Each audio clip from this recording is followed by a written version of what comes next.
Hello! Have you ever dumped out a massive pile of colorful toy blocks and tried to stack them up as high as you possibly could to make a giant tower or a huge, strong wall? Take a look at this image. These are the real, physical ruins of ancient Jerusalem. Long ago, the people living there lost the safe, protective walls that surrounded their city, leaving them completely wide open to danger. To fix this massive problem, a brave man named Nehemiah stepped up. He was determined to be the builder his people needed. God asked Nehemiah to rebuild those heavy stone walls.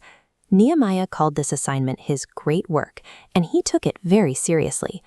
Today, we are going to learn from Nehemiah's story, and you get to be master builders right alongside him. Right now, I want your parents or teachers to pause this video.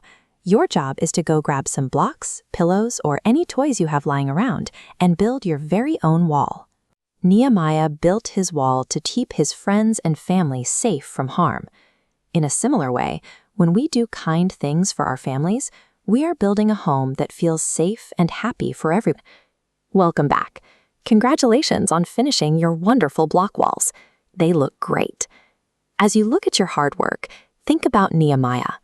He found out quickly that even when you are doing something good, obstacles and bad guys will try to stop you. The enemies outside Jerusalem didn't want the city to be safe, so they constantly tried to distract Nehemiah, yelling at him to come down from his scaffolding and stop working. But Nehemiah refused to give in. He looked down at them and said clearly, "I am doing a great work, so that I cannot come down." He knew the safety of his friends and family was simply too important to abandon for a distraction. We face situations like this today. Sometimes when you are doing something wonderful, like helping a sibling or saying your prayers, a loud distraction will try to pull you away. When Nehemiah felt tired or distracted, he asked God for help.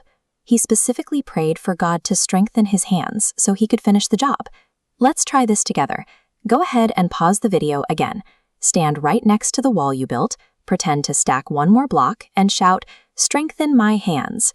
Asking for God's strength is like putting up a spiritual do not disturb sign. It protects the good things we are trying to build in our daily lives. Welcome back again. Let's pretend Nehemiah's wall is completely finished, the gates are closed, and the city is finally safe. Now that the new walls kept the people safe, they finally had a quiet, peaceful place to listen and learn together. This brings us to another important leader, Ezra the scribe. Ezra had a critical job. He needed to help the people turn their hearts back to God. The people of Jerusalem had been held as prisoners in a far-off land for a very long time. Because of that, they hadn't heard the words of the scriptures in many years. Take a look at this ancient handwritten Hebrew scroll. When the city was safe, Ezra opened up scrolls like this one and read the law of God out loud to all the gathered families. The people were so overwhelmed with happiness at finally hearing God's word again that they cried tears of joy and celebrated together in the streets. For our final activity, pause the video one last time. Give your absolute happiest shout for joy, and then talk with your family about your favorite story from the scriptures. Whether you are building something good with your own two hands, standing strong against distractions, or reading God's word together, remember this: you are doing a great work.